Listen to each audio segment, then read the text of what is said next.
हो गया खरी हो हमर यार मनावा तो एक बेर बात कर लगे। हो गया खरी हो हमर यार मनावा तो एक बेर बात कर लगे। हो गे सुना यारवा हो भरती पटनवा में आके मुलाकात कर लेगे। आगे सुना यारवा हो भरती पटनवा में आके मुलाकात कर लेगे। आगे चली जाइबा छोड़ी के दुनिया विदाई अपने हाथ कर लेगे। आगे सुना यारवा हो भरती पटनवा में आके मुलाकात कर लेगे। आगे सुना यारवा हो भरती पटनवा में आके मुलाकात कर लेगे।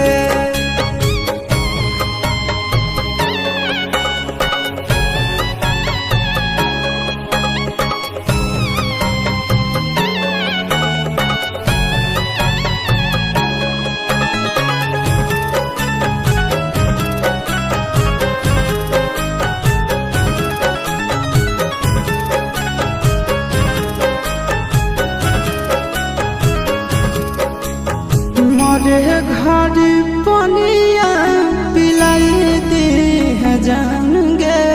कफन ओढ़ाई दी है टूटत ही जब प्राण गे।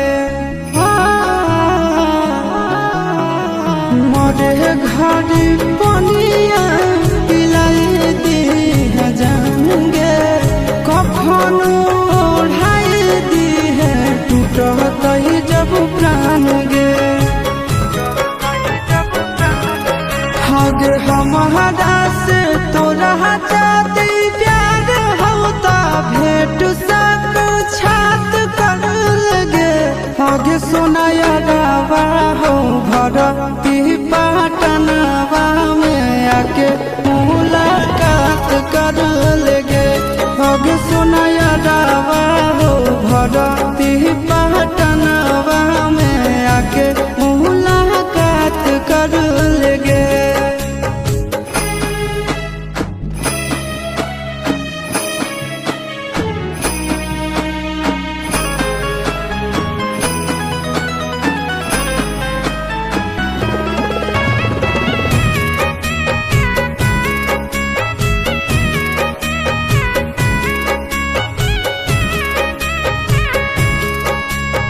डॉक्टर जवाब दिल के बुलावा मौत के।